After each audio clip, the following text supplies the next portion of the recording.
So it looks like there are a lot of discussions currently going on with the Pac-12 at the moment. This upcoming week will be a huge one for the conference. It looks like there's a strong chance that the Pac-12 ends up getting saved, but it's all hanging in the balance of ESPN. Plus, the SEC reportedly has a number of teams they want for the conference moving forward, but what exact number is it? We'll find out in today's video. Before we dive into conference realignment, make sure to smash that subscribe button and turn on those notifications if you're new to my channel. If you're watching this video, odds are that you love college football, and odds are you aren't subscribed to my channel, so make sure to subscribe to one of the best college football communities here on YouTube. Also, make sure to drop a like on this video as well. It helps out with that YouTube algorithm and helps share the video with more college football fans. Plus, it only takes a second to do. It's been a while since there's been any notable news. With it being very quiet on the Pac-12 front over the past week, could that actually be good news? You know the saying that no news is good news? Well, that actually might apply to the Pac-12 with this. John Canzano said that the Pac-12 Conference athletic directors spent the last week participating in daily and sometimes twice daily video meetings regarding the future of the conference. According to one athletic director that Canzano spoke to, he said the fact that we had a really quiet weekend says a lot. In his article, Canzano said that two other Pac-12 ADs told him late last week that they were confident the remaining 10 members of the conference would want to stick together. Said a third on Monday morning, I would agree with those other two ADs. The dialogue has been candid, productive, and forward-thinking. The numbers point to the remaining 10 teams sticking together. The Pac-12 entered into an exclusive 30-day negotiating period with ESPN and Fox just last week. There's a lot riding on these negotiations between the Pac-12 and these two outlets, as it appears the television deal could be the determining factor in regards to what potentially happens with conference realignment.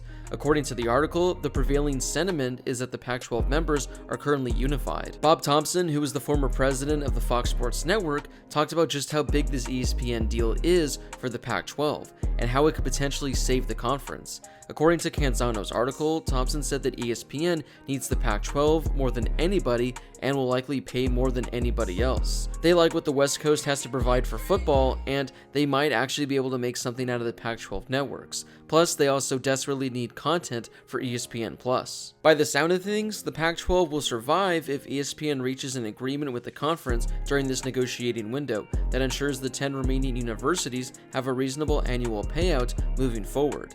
Now, if ESPN's initial offer is a lowball offer to the Pac-12, Thompson expects that it could cause a few members to bolt or at least prompt them to seriously explore other options. Thompson, who spent time with Fox, said he negotiated dozens of these kind of deals with a variety of conferences during his career. He said that ESPN may decide to make a shrewd offer to the Pac-12, knowing that if the deal is rejected, the conference is likely to fall apart and have a handful of members end up in the Big 12. Fox currently has the Big 10 conference, and it looks like they're content with that partnership. Insiders don't view them as a likely bidder for the Pac-12 as of right now, not unless there's some kind of merger with the Big 12 or other shape-shifting change with other conferences. So that currently leaves ESPN holding the biggest vote when it comes to the fate of the entire Pac-12 conference. So there you have it. The fate of the Pac-12 and everything that could potentially happen with conference realignment and the shape of college football moving forward currently lies in the hands of ESPN. Although things appear to be going well on the Pac-12 front, an AD told John Canzano that he's telling his coaching staff not to believe everything they read in regards to all the rumors that are going to be circulating in the coming weeks. He said that other ADs are doing their best to stabilize the conference and make moves to make the conference sustainable in the long term. As of right now, it looks like neither Oregon, Washington, or Stanford have received invitations from the Big 10 or the SEC, or have even had discussions on potentially joining. It looks like the conferences have no interest in adding them unless they're able to add Notre Dame while in the process. As we've talked about in recent videos, it looks like the plan for Notre Dame moving forward is to remain an independent team for the foreseeable future. We've talked about the Big 12 potentially poaching Pac-12 schools such as Arizona State, Arizona, Colorado, and Utah.